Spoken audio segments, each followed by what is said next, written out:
Hello Top Top Mom! Aujourd'hui, épisode numéro 26, je te parle de 8 défis qui pourraient arriver pendant la première année de ton motherhood et qui, oui, pourraient avoir des impacts sur le sommeil de ton enfant. Let's go, c'est parti! Bienvenue sur ton balado Feel Good du Motherhood.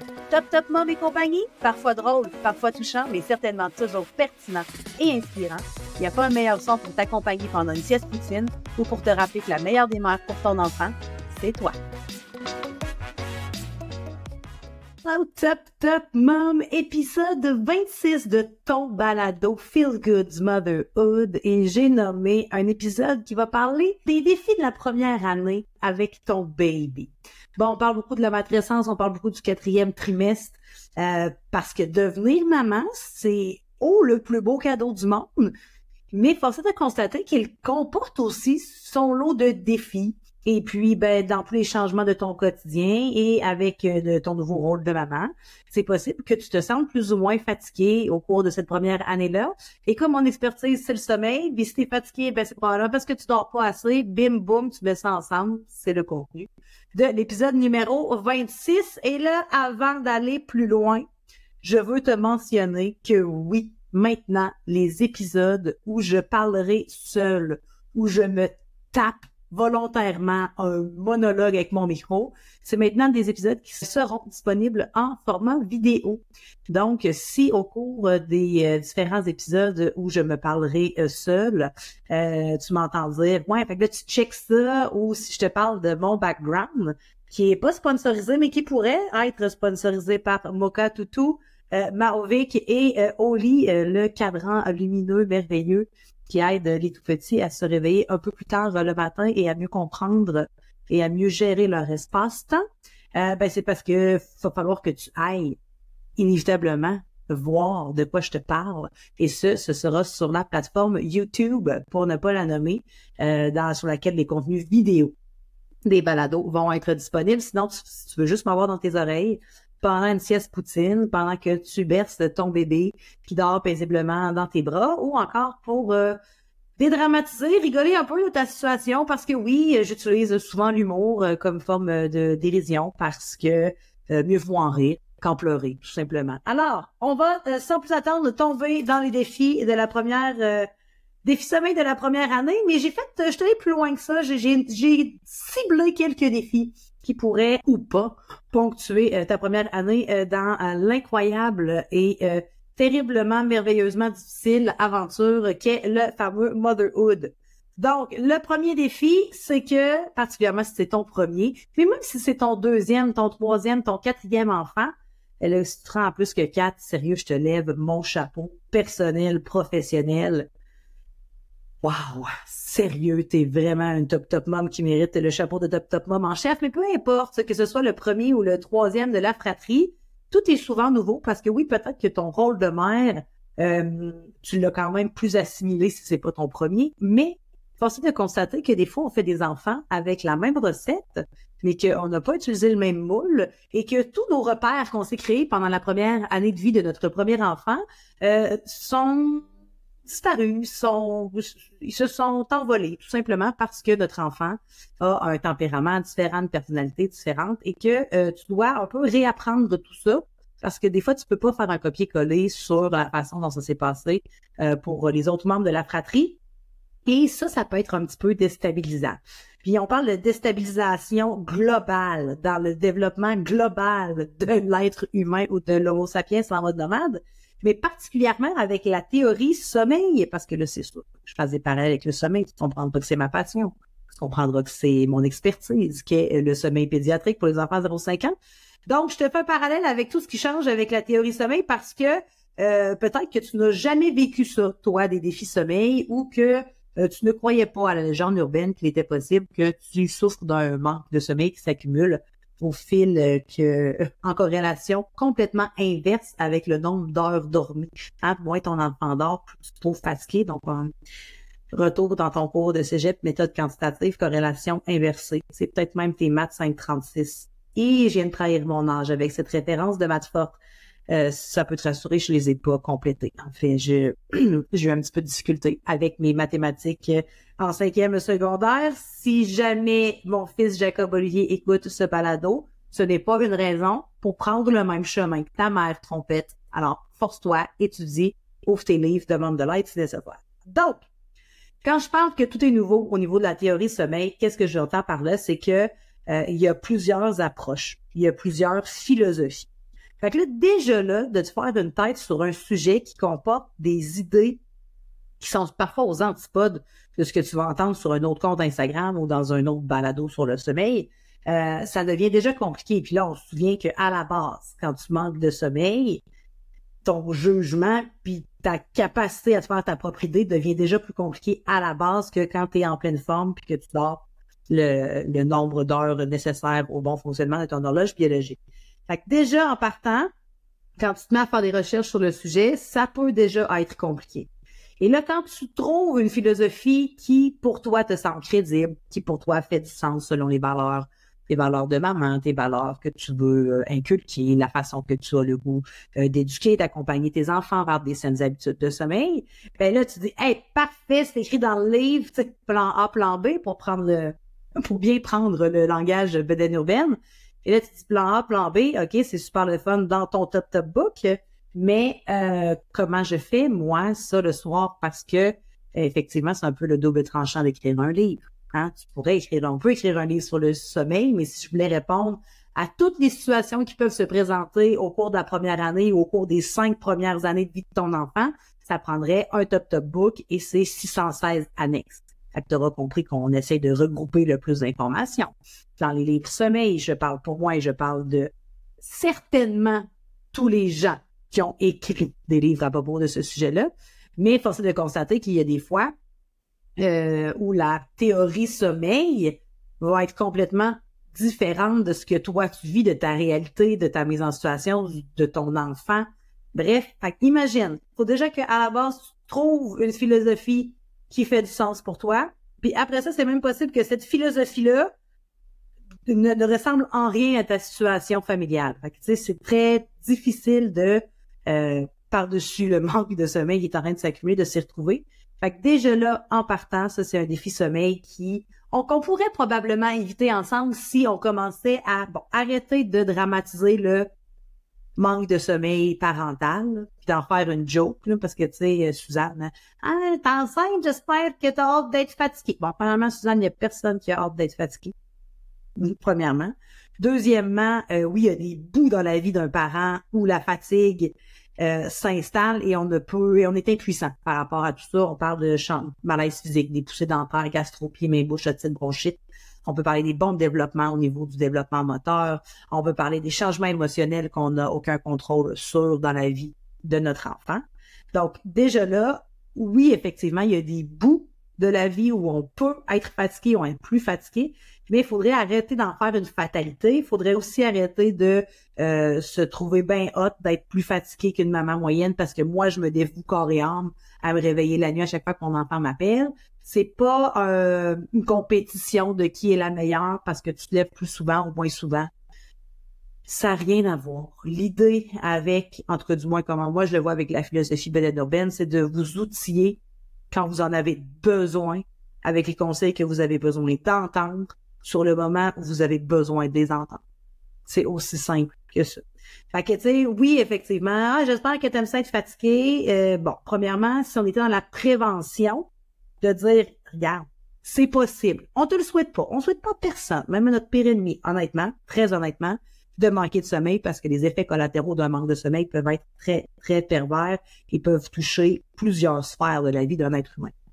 Donc, plutôt que de banaliser ça, puis j'espère que tu as hâte d'être fatigué, est-ce qu'on pourrait pas, à l'inverse, dire, écoute, là, il faudrait trouver une façon que ça ne se transforme pas en conseil non sollicité, et peut-être au niveau des professionnels qui côtoient nos mamans prénatales, justement, de leur dire, regarde, écoute, c'est possible que pendant la première année de vie, que même pendant les 3 premières années de vie, le sommeil, ce soit un peu rocambolesque à la maison.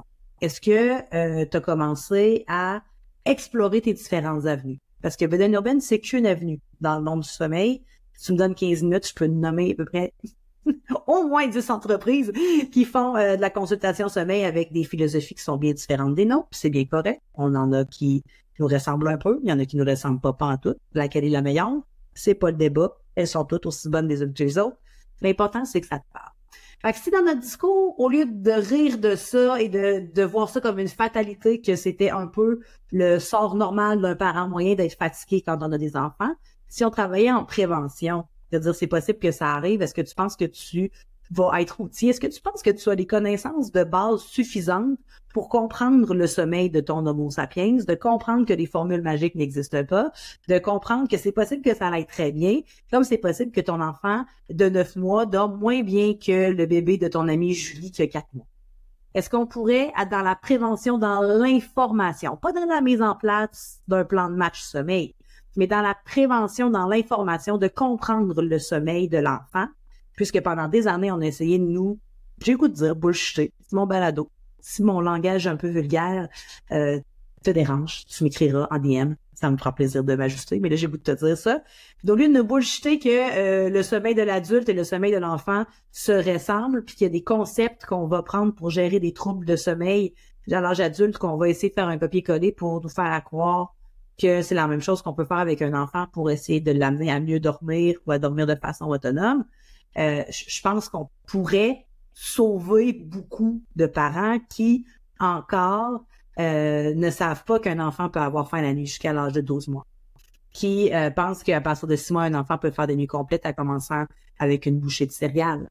Que ce n'est pas normal qu'un enfant se réveille la nuit pour demander de l'aide. Tous ces concepts-là qui ont été inspirés du sommeil de l'adulte, qui doit dormir en continu, qui doit dormir un certain nombre d'heures pour être fonctionnel, ça fonctionne pas pour le sommeil de l'enfant.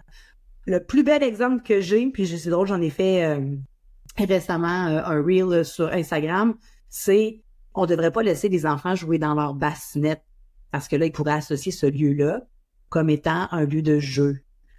Mais c'est pas vrai, là. Pour qu'un enfant dorme dans sa bassinette, son lit à barreaux, appelle-le comme tu veux, là, cet endroit où il y a quatre murs avec des barreaux sécuritaires, qui est l'endroit le plus sécuritaire pour faire dormir un enfant, et ce, selon Santé Canada.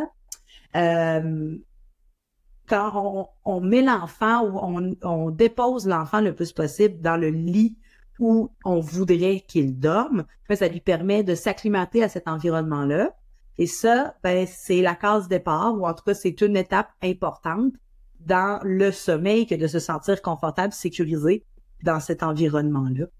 Parce que c'est vrai qu'à un adulte qui fait de l'insomnie, on va lui dire de garder son lit le plus possible pour le sommeil, de se coucher le plus tard possible, pour regrouper ses heures de sommeil, pour augmenter l'efficacité du sommeil, pour diminuer le temps de latence au sommeil. Latence au sommeil qui est un terme du sommeil qui est en fait le temps d'endormissement. Fait que c'est des affaires ou des choses ou des théories du sommeil adulte qu'on a essayé de pitcher dans le cours du sommeil de l'enfant et ça ne fonctionne déjà pas. Fait que si en partant, tout le monde ensemble, professionnels de la santé, gens qui accompagnent en prénatal, dans les cours d'accompagnement à la naissance, on parlait des mêmes choses, on parlait le même langage, déjà là, on pourrait vraiment beaucoup amoindrir les risques de surfatigue ou de fatigue parentale. Du moins, ça, c'est mon humble avis. Autre chose qu'on devrait parler aussi, c'est de la fameuse horloge circadienne. L'horloge circadienne qui fait que, somme toute, on a quand même un rythme, nous, d'horloge biologique qui fonctionne avec la luminosité extérieure. Je te rentre pas dans la théorie plus loin que ça, tu n'as pas besoin de savoir plus que ça si tu ne travailles pas dans le monde du sommeil. Mais il faut savoir que notre enfant, à sa naissance, ne naît pas sur une horloge circadienne, il naît sur une horloge ultracadienne. J'espère que j'ai le bon mot, parce que sinon Mélanie Bilodeau va me taper ses doigts. Mais l'horloge ultracadienne, qu'est-ce qu'elle fait? Elle, qu'est-ce qu'elle mange en hiver? C'est que plutôt que d'être basée sur un rythme de 24 heures, ton enfant, à la naissance, il est basé sur un rythme de 25 heures. Ce qui fait que oui, effectivement, plus le temps avance, particulièrement le premier trimestre, ton enfant pourrait s'endormir de plus en plus tard. C'est important dans les stratégies sommeil à mettre en place dès les premières semaines, les premiers mois, de marquer une différence entre les interventions de jour et les interventions de nuit pour aider l'enfant à avoir le moins, aider le parent à aider l'enfant à être capable de au moins se juxtaposer ou s'aligner avec le rythme de l'adulte humain. Puis ça se passe pas en criant ciseaux, ça se fait pas du jour au lendemain.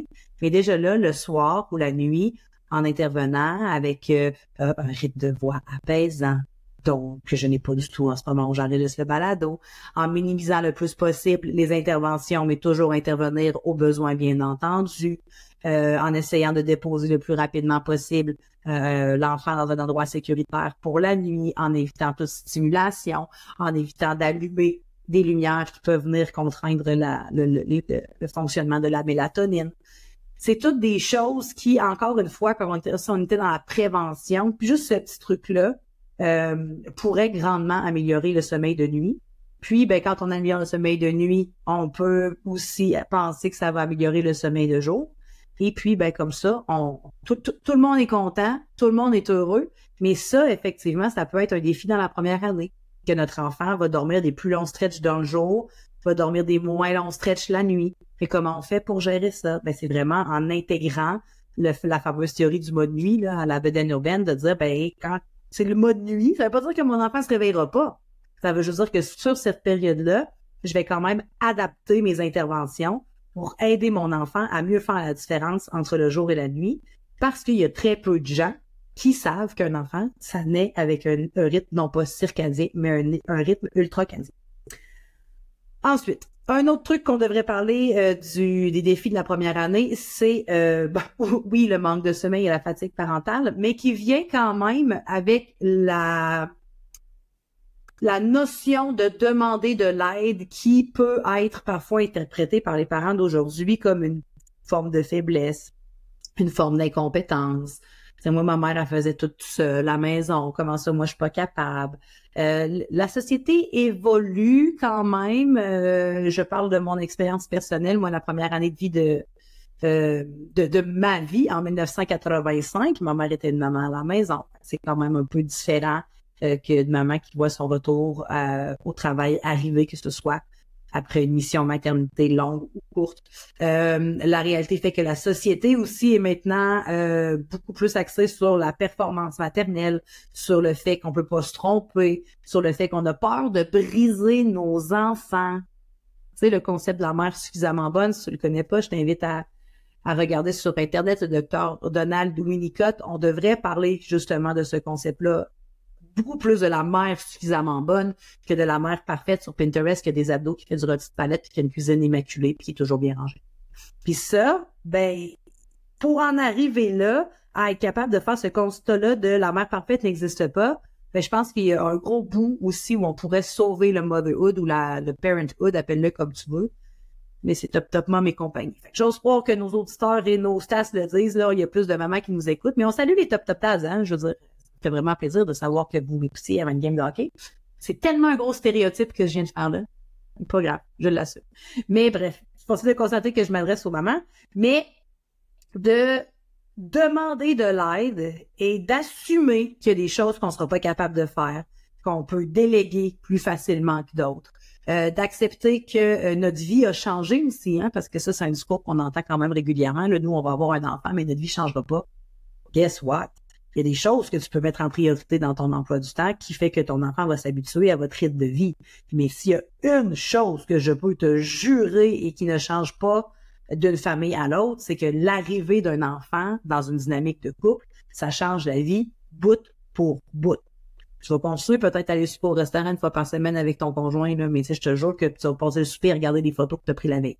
Tu sais, c'est un peu ça, la réalité, c'est de dire notre vie va changer, mais pourquoi on n'accepte pas que ce changement, ça peut être une bonne chose? Tu sais, quand on dit ça changera pas, moi, c'est comme si tu me disais que tu as peur de manquer quelque chose, le fameux fond mot, le fear of missing out. Mais en fait, c'est juste que ça évolue. Puis c'est important qu'il y ait un moment dans ta vie de parent, de maman, où effectivement tu réajustes tout ça. Puis tous, moi, que si tu apprends à demander de l'aide, à lever le flag, à lever la main, de dire, OK, moi, ça marchera pas, là, aujourd'hui, je serai pas capable de tout faire ça, que tu acceptes que prendre une douche est devenu une corvée, que c'est sur sa to-do list, que c'est ta priorité aujourd'hui, fait que si tu n'es pas capable d'atteindre cet objectif-là, Bon, là, prendre une douche, c'est peut-être un peu exagéré parce que tu mérites une sieste de douche par jour, mais peut-être que effectivement, il y a quelqu'un qui peut venir s'occuper de ton bébé pendant qu'il prend ta douche, ou peut-être effectivement que vous pouvez manger des grilled cheese pour souper parce que c'est moins long à préparer qu'un rôti de palette, puis ça te donnerait le temps de prendre une douche. Fait que tu sais, puis quand on parle de demander de l'aide, c'est pas uniquement de demander de l'aide avec l'enfant. C'est de demander de l'aide avec tout ce qui est nécessaire au bon fonctionnement d'une famille. Ça peut être d'avoir une femme de ménage qui va venir t'aider une fois ou 2 semaines. Ça peut être une boîte de chef Cook It. Oui, j'aimerais ça avoir une commandite. Good Food, je peux toutes vous les nommer. J'aimerais vraiment ça, avoir des boîtes comme ça. J'aimerais vraiment ça aussi avoir un code promo pour toi, Top Top Mom, mais j'en ai pas. De toute façon, si tu vas un peu sur Instagram, je suis certaine que tu vas réussir à trouver un code Good Food. Fait que de demander de l'aide, c'est pas juste nécessairement par rapport à l'enfant, parce qu'effectivement, des fois, on n'a pas de personne en qui on peut avoir suffisamment confiance, ou on n'a pas de membre dans notre tribu bienveillante qui mérite de s'occuper de notre enfant. Puis c'est bien correct que chacun son motherhood, mais peut-être d'essayer de déléguer d'autres choses qui pourraient effectivement alléger ta charge mentale, qui pourraient alléger ton quotidien, qui serait peut-être tu serais peut-être plus capable de mettre en priorité ce qui est vraiment important pour toi, puis de peut-être aussi accepter que si c'est pas fait aujourd'hui, ça peut être fait demain. Tu sais, je pense que l'espace-temps d'une maman doit être aussi revisité, puis l'anxiété de performance d'être une mère parfaite, mais de retourner ça vers la mère suffisamment bonne, ça pourrait aussi effectivement amoindrir les défis sommeil de la première année, parce qu'une maman zen, une maman calme, une maman qui prend le temps de prendre le temps, une maman qui va accepter que là, en ce moment, elle est assise dans la chaise berçante, à fixer le vide, à regarder dormir son enfant, puis que c'est ça la tâche du moment, sans nécessairement être en train de penser à la brassée de lavage qui est en train de pourrir dans la laveuse, ou la vaisselle qui est à vider, à qu'est-ce qu'on va manger pour souper, oh mon Dieu, j'ai oublié d'aller acheter du lait. Quand on va être capable de vraiment focusser sur une mission maternité qui prend tout son sens à être une mission maternité, je pense que ça va vraiment aider. Puis là, je sais que tu m'écoutes, puis tu dis peut-être, ouais, mais peut-être que moi, j'ai pas beaucoup d'être justement juste une maman. Ben, c'est correct aussi. Il faut quand même prévoir ça, il faut quand même essayer de voir comment, sans t'oublier, parce que tu comptes aussi, ça c'est une prémisse aussi de la mission Beden Urban puis de notre philosophie, c'est de dire ton enfant a des besoins, mais toi aussi, tu as des besoins, toi aussi, tu comptes aussi, toi aussi, il faut que tu t'écoutes, et d'essayer de t'organiser différemment, en prenant en considération que peut-être que ton bébé a besoin de plus de bras pendant cette période-là de la journée ou pendant cette période-là de la vie. Puis qu'il y a des fois, que oui, effectivement, on peut aider l'enfant à mieux collaborer. Je ne veux pas dire collaborer parce que c'est son développement puis c'est ce qu'il a besoin en ce moment, mais à avoir des réponses peut-être un petit peu plus complètes plutôt que des réponses rapides. Mais il y a des moments dans la vie d'un enfant où tu ne seras pas capable de le déposer. Puis c'est pas à lui de pousser sa performance, c'est à toi d'accepter que là, il est pas capable d'être déposé et de demander de l'aide pour être capable de continuer à être fonctionnel en tant que personne avant d'être une maman. Parce que la journée où une maman arrête de prendre soin de la personne qu'elle est, c'est sûr et certain que ça peut venir nuire aux habitudes de sommeil parce que ça prend une certaine connexion. Ça prend une relation sécurisée pour qu'un enfant puisse s'abandonner avec le sommeil. Puis si on a des mamans qui sont toujours au bout de la corde, puis qui sont toujours dans l'hyper-performance, ou au contraire dans l'hyper-maternance, ben oui, effectivement, une situation comme une autre, un pôle ou l'autre, ça peut effectivement ne pas être si bénéfique que ça pour le sommeil. Je pense entre autres à une maman qui aurait toujours son enfant dans les bras, mais qui n'est pas heureuse dans cette situation-là. Ben oui, OK, répondre aux besoins de ton enfant, certes. Oui, ton enfant dort bien, mais toi, là-dedans, est-ce que tu vis ton best motherhood? Fait que je pense que c'est de trouver l'équilibre à travers tout ça. Accepter aussi que le sommeil de l'enfant, j'en ai glissé un mot dans l'introduction, là.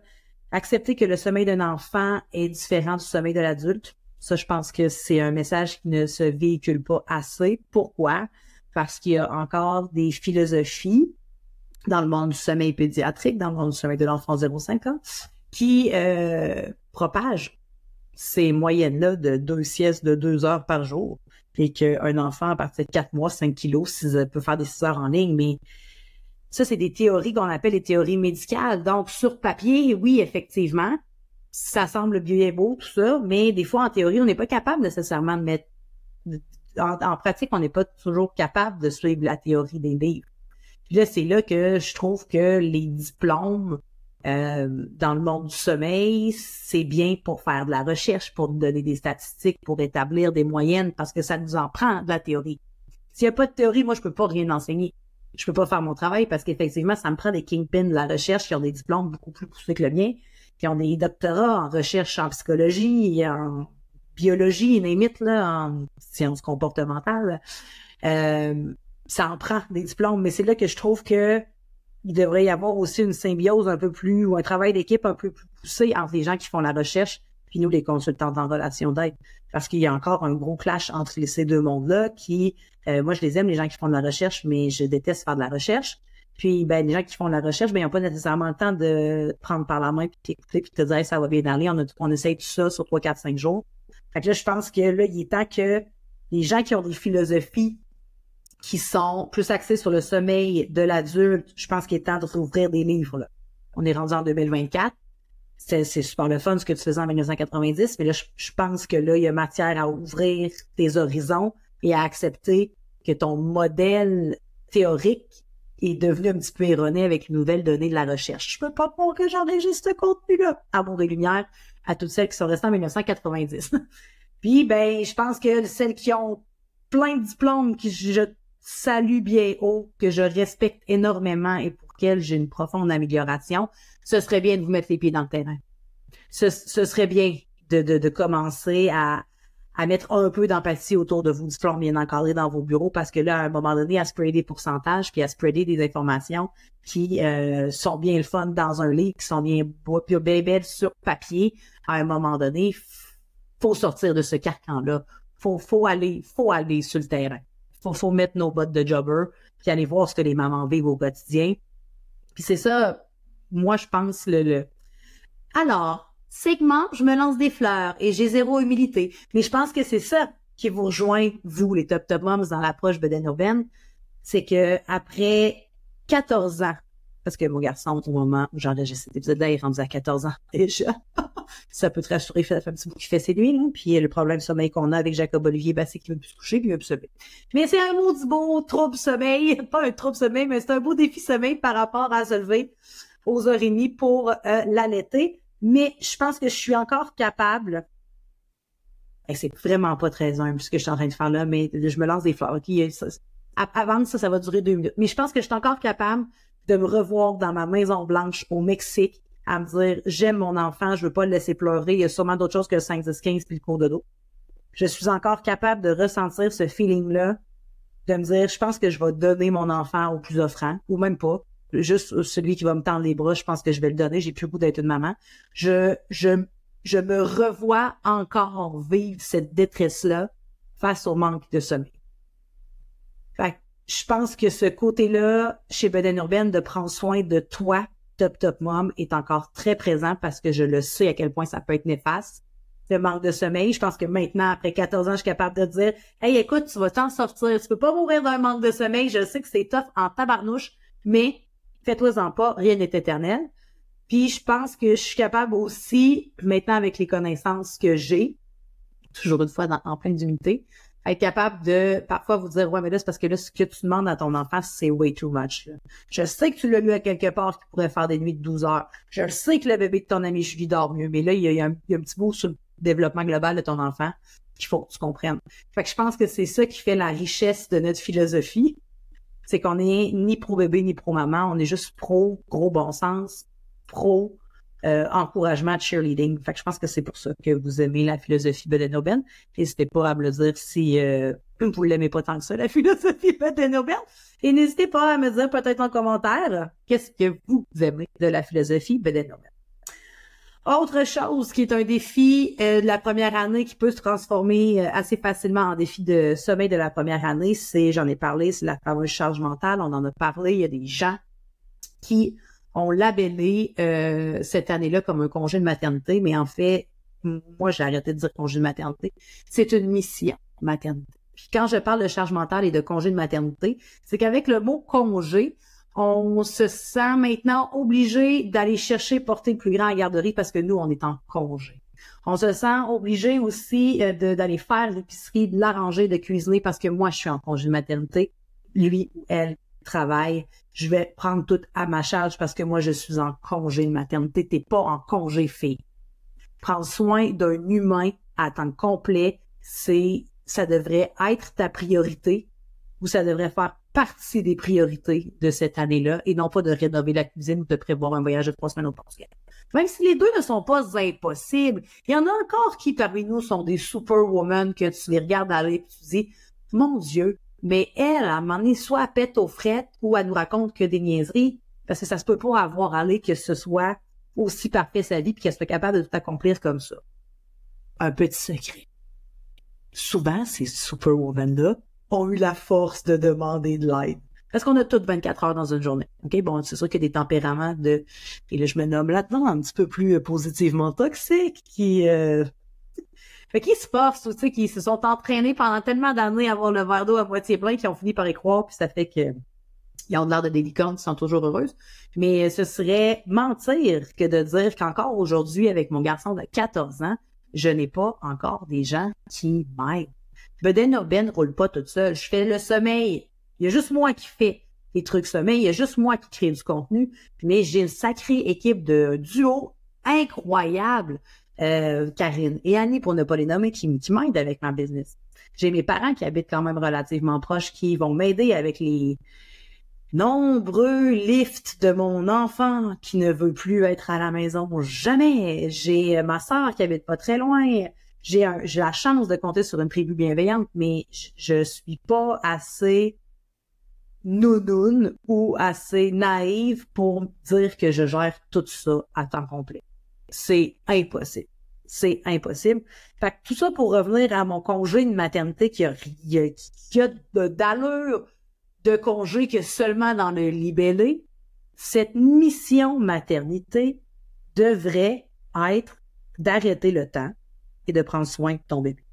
Puis je comprends si c'est pas toi ce que t'as envisagé du motherhood, mais faut comprendre que cette année-là, elle devrait être dédiée aux premiers instants de vie de ton bébé. Je sais que des fois, c'est difficile à accepter. Puis moi, la première, je suis devenue maman à 24 ans. J'étais full pleine d'énergie au départ avant la régression du sommeil de 4 mois. Puis je voulais défoncer les barrières. Puis tu sais, je voulais tout faire en même temps. Puis je voulais donc être cette mère merveilleuse qui avait 75 000 projets jusqu'au jour où j'avais même plus le goût d'avoir comme projet d'être une maman. Et ça, idéalement, on n'en arrive jamais là. On a accepté que notre rôle, peut-être que dans cette journée-là, dans cette semaine-là, ce mois-là, c'était effectivement d'avoir notre bébé dans nos bras. Si ça devient trop difficile, on demande de l'aide. Mais il y a une partie aussi qu'il faut réaliser que c'est pas parce que on a un enfant qui est trop demandant, un enfant qui est trop sensible, parce qu'on on n'a pas un bon bébé. Ça n'a rien à voir. C'est d'accepter c'est difficile d'accepter ces périodes changeantes-là. Tu sais, quand tu te lèves, c'est jamais nécessairement la même chose. Puis tu sais, on peut faire un parallèle avec nos enfants. Imagine quand la routine sommeil, d'un jour à l'autre, est jamais la même, ça devient déstabilisant, la langue de pas savoir où tu t'en vas, de pas avoir une certaine routine dans ton quotidien, de dire des fois il dort à 8 heures le matin, mais des fois il saute la sieste, des fois il accepte de dormir dans son lit, des fois il dort 30 minutes, des fois il en dort 1h30. C'est toujours quand il a décidé de dormir 30 minutes que j'avais décidé de faire une sieste. C'est toujours quand je me suis dit il va dormir juste une demi-heure, j'aurais pas le temps de faire une sieste, qu'il décide de dormir 1h30. Ça, c'est difficile dans la première année de gérer ces impromptus-là, je cherche le mot, là. C'est rare que je manque de mots, mais là, je le cherche. De vivre un peu toujours au day-to-day, puis de gérer il viendra pas le mot, Marie-Pierre. Switch de phrase. Donc, je peux comprendre qu'on est habitué de gérer une certaine routine, qu'on est habitué de gérer notre propre personne, puis que là, on est même plus capable de gérer notre propre personne parce qu'il faut prendre soin d'un autre être humain qui a des journées qui sont complètement changeantes d'une journée à l'autre. Puis ça, c'est déstabilisant. Puis d'accepter ces moments déstabilisants-là, c'est difficile. C'est difficile, particulièrement quand tu manques de sommeil, parce que tu penses que ta vie va toujours être de même. Mais tu sais, Flash News, il rentre à garderie. Déjà là, ça te donne un peu plus de facilité puis de prévisibilité dans ton horaire. Ça, c'est sûr et certain. Mais d'accepter qu'une journée, par exemple, que toi, si tu étais réservé du yoga à 10 heures le matin, t'es tout contente de ton premier cours, bang, il vomit à 9h32. T'étais déjà en retard. Là, tu te rends compte que tu iras pas à ton yoga. Ben, excuse-moi, là. Mais je prends un gros mot. C'est crissant. C'est crissant de manquer ton cours de yoga, mais c'est ça aussi ta mission maternité, c'est malheureusement nettoyer le vomi, d'appeler grand-maman, venir m'aider, j'ai plein de vomi partout. Fait que là, on parlera pas trop de vomi parce que j'ai peut-être des mamans qui sont plus mal au cœureuses, mais d'accepter ces moments imprévisibles-là, c'est le mot que je cherche depuis tantôt. J'ai dit prévisibilité, c'était imprévisible, c'était l'antonyme, Marie. Oh, on n'est pas prêt d'écrire un dictionnaire, n'est-ce pas? Mais en tout cas, d'accepter ces moments-là où, justement, on peut pas le prévoir. Puis, effectivement, ça peut devenir compliqué, ça peut devenir frustrant même, mais ça fait partie de la mission d'une maman. Un peu comme quand tu retournes au travail à ta première journée, puis que finalement, ben, à la garderie, ça marchera pas. Fait que tu étais toute contente, tu étais toute belle, de t'habiller pour aller travailler dans ta vie corporative. Puis bang! Ça a duré exactement 37 minutes avant que la garderie t'arrive. C'est frustrant, mais ça fait aussi partie du rôle de maman. Puis là, on est chanceux parce qu'on est dans une société qui accepte, bon, mis à part les vieilles générations, mais qui accepte de plus en plus, justement, que notre vie de maman est quand même notre priorité, puis qu'on a des horaires un peu plus flexibles, puis qu'on a un peu plus cette flexibilité-là de gérer ces impondérables-là, mais quand même, ça fait partie des défis de la première année. Autre chose, de trouver l'équilibre entre son rôle de mère et son rôle de femme. Puis tu sais, moi, je vous appelle affectueusement les top mom parce que vous êtes la communauté peut-être urbaine, mais tu sais, je n'oublie jamais que derrière chaque top mom, il y a une top women. Elle est cachée quelque part, on sait pas trop ce qu'elle est, elle a son messy bun pis ses yoga pants avec son petit chandail noir qui a toujours une petite tache de vomi. Mais elle est là et elle devrait être une priorité.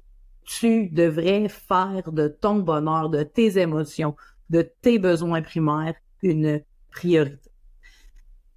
C'est drôle et c'est triste à la fois quand je reçois des messages, j'ai même plus le temps de prendre une douche. Effectivement, on sait que c'est temporaire, que ça va passer, que tu vas trouver certainement 2 minutes dans ta journée pour aller au moins t'enlever l'odeur de vomi.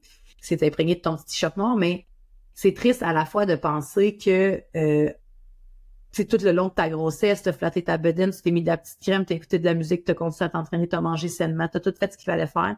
Puis là, du jour au lendemain, t'es même plus capable de prendre une douche. Puis ça aussi, ça fait partie un peu de la claque dans le front qu'on reçoit en devenant maman, de se dire « Oh boy, OK, tout ce que je faisais au quotidien, tous ces petits moments-là que j'avais pour moi, j'en ai plus, ou j'en ai de moins en moins. Ça va revenir, je te le promets. J'en suis la preuve vivante.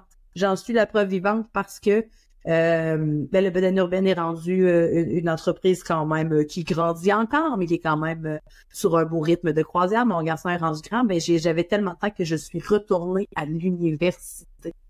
Ben, pour mes connaissances, pour optimiser, bien entendu, toujours la philosophie Bedaine urbaine.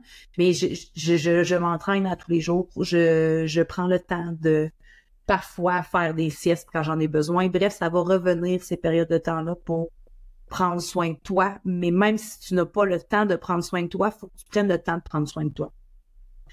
Ça sera sûrement pas l'extrait qu'on va choisir, mais c'est peut-être l'extrait qu'on va choisir aussi. Fait que là, je le répète, même si t'as pas le temps de prendre soin de toi, faut que tu trouves du temps pour prendre soin de toi. Fait que là, je reviens à mon conseil de tantôt de demander de l'aide. Tu sais, tout est un peu interrelié. Tu vois bien que tout se ressemble puis que tout revient au même concept de t'es une priorité, demande de l'aide si ça va pas, puis renseigne-toi sur le sommeil. Tu sais, en fait, finalement, j'aurais dû faire un balado d'exactement 15 minutes si j'avais été capable de condenser mes idées. Puis je fais pas ça, condenser mes idées, parce que là, en plus, on m'a donné une caméra, un micro. Et vous avez décidé de m'écouter dans vos oreilles. Je fais ce que je veux. C'est chez nous, ici. Donc, de trouver l'équilibre entre ton rôle de mère et ton rôle de femme, c'est vraiment prioritaire. Puis là, je pourrais aller un peu plus loin, mais je ne suis pas thérapeute conjugale, mais de trouver aussi une place pour ton couple dans ta vie de famille. Ça, je sais que tu l'as entendu des millions de fois, puis c'est pas ma spécialité. Je suis mère monoparentale. Quelle fraude que de donner des conseils de couple sur le balado Top Mom et compagnie. Et je sais que tu le sais. Mais je pense que de te faire marteler le message, ça va faire qu'à un moment donné, non seulement tu vas le savoir, mais tu vas le mettre en application. Donc, prendre soin de toi, c'est important. Demande de l'aide. Puis là, je donne un petit truc par la fin de journée où t'es peut-être un petit peu tanné d'avoir ton enfant dans les bras, t'as eu une grosse journée, t'as même pas été capable de prendre ta douche, tu sais, ce genre de moment-là charnière où ton conjoint, ta conjointe arrive de travailler, puis t'as juste le goût de te garrocher bébé dans les bras, puis tu dis, moi, je vais prendre un bain moussant pendant les 16 prochaines années, salut, bye. Lui aussi a travaillé, elle aussi elle a travaillé, elle ou lui, elle a aussi sa journée dans le corps, OK? C'est important de laisser le deuxième répondant, ton conjoint, ta conjointe, prendre le temps d'arriver, de se déposer, de décanter sa journée au travail, puis après ça, peut-être d'être encore plus réceptif à s'occuper de son enfant par la suite. Parce que c'est sûr que si tu l'attends dans le cadre de porte, que tu y pitches l'enfant, l'enfant, il a passé la journée avec toi, lui, il comprend pas pourquoi tu t'en vas. T'es la première répondante. T'es sans point d'attache, t'es souvent même la gardienne du sommeil. Là, tout d'un coup, cette personne-là qui arrive de travailler avec ses émotions, son ressenti, le vécu de sa journée, bim bam, est peut-être pas réceptif nécessairement à recevoir un enfant, parce que oui, il a juste travaillé, entre guillemets, mais quand même, il a travaillé toute la journée, il a peut-être pris en trafic, il a peut-être géré des contrats de marde, elle a peut-être géré une collègue, Suzanne, au photocopieur, qui s'obstinait pour des virgules, puis des détails futiles. Fait qu'il faut que cette personne-là, idéalement, quand elle arrive à la maison, tu lui dis quelque chose du genre, regarde, je vais te laisser 15 minutes, prends le temps, toi, d'aller prendre une douche, prends le temps de prendre un verre d'eau, prends le temps de t'écraser, et après ça, là, je te le dis tout de suite, mon amour, c'est moi. Je pars pour 1 heure, je vais aller prendre une marche, je vais aller faire une sieste, je vais aller faire tout ce que j'ai le goût de faire, ou absolument rien faire pendant 1 heure à moi parce que j'en ai besoin. Puis de laisser cette période de tampon-là à la personne qui arrive à la maison versus la qualité du moment que tu vas pouvoir passer avec toi-même par la suite. Oh mon Dieu! Un monde de différence. Fait que ça, pratique ça à la maison.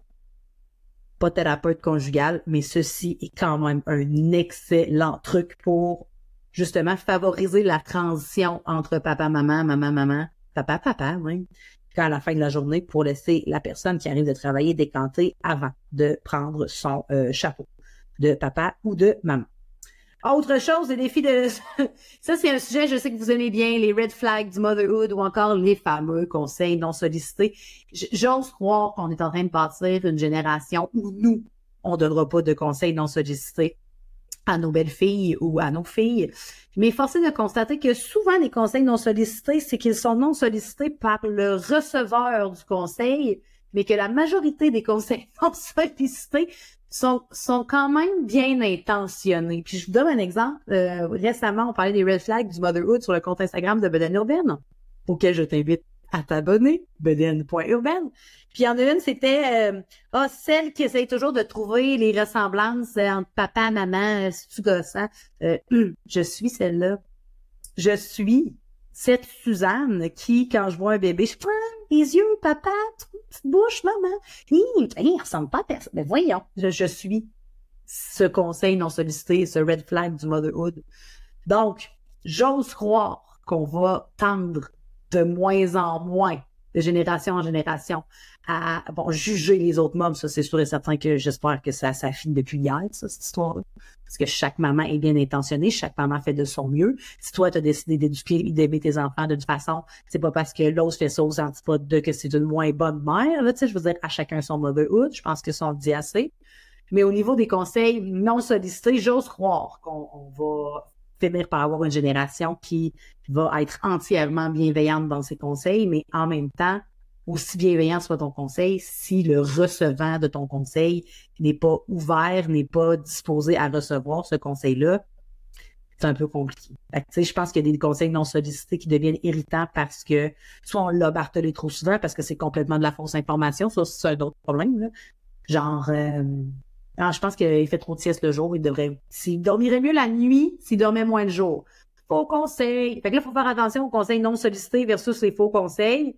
Mais je tends à croire que globalement, ou tranquillement mais sûrement, on va tendre vers des conseils qui sont juste bienveillants. Puis tu sais, en même temps, au lieu de donner des conseils, je prends encore une fois la sphère qui m'appartient, qui est le sommeil des enfants. Plutôt que d'essayer de donner des conseils sommeil, tu peux lui dire connais-tu Bedaine Urbaine? Ça, c'est un beau conseil. Mais aussi de dire est-ce que tu aurais besoin d'aide? Ça, c'est le plus beau cadeau qu'on peut donner à un parent. De lui dire qu'est-ce que je peux faire pour t'aider. Lundi à 10h, je vais être chez toi. samedi soir, qu'en penses-tu d'aller souper au restaurant pendant que je garde ton enfant? Ça, c'est des conseils qui ne peuvent pas être mal perçus quand on offre de l'aide. Alors, je reviens encore à la grosse ligne directrice de ce balado-là. Les défis de sommeil de la première année ou les défis globaux de la première année de la maternité peuvent être vraiment très amoindris quand on acceptera de demander de l'aide et qu'on sera en mesure de recevoir l'aide qui nous est offerte. Et quand les gens autour de nous seront en mesure de nous offrir l'aide qu'on a besoin aussi et non pas de continuer à nous juger du genre t'es encore au sein, tu devrais donner une suce, mais il y a chaud, il y a froid, t'en encore. Ça, garde ça pour toi. Tu peux penser ce que tu veux, mais on essaye toujours d'être bienveillante dans nos pensées et nos paroles, s'il vous plaît, particulièrement entre mamans. Et le dernier défi sommeil, ou en tout cas défi de la première année, qui peut devenir un défi sommeil, les garderies. Les garderies, et là, je ne partirai pas mon plaidoyer sur les garderies et ce qui se passe en ce moment au Québec, soit la pénurie de garderies d'éducatrices, qui fait que tu es obligé des fois de faire 45 minutes de voiture dans le sens inverse de ton lieu de travail pour aller porter ton enfant à la garderie, ou encore que la garderie la plus proche est la seule disponible que se trouver rendue à 67 $ par jour parce qu'ils vous font pas croire que vos enfants vont sortir de l'autre langue. Ou encore, la seule garderie que j'ai trouvée, l'éducatrice m'a donné un genre de conseil de faudrait vraiment arrêter de le prendre dans vos bras, madame, parce que moi, j'ai pas le temps de le prendre. Là, c'est rendu qu'on ne choisit plus nos garderies, on croise les doigts en espérant qu'il y a une garderie qui nous tombe sur la tête, puis on la prend, puis on est rendu à faire beaucoup de compromis pour garder nos places en garderie, puis ça, je trouve que c'est pas normal.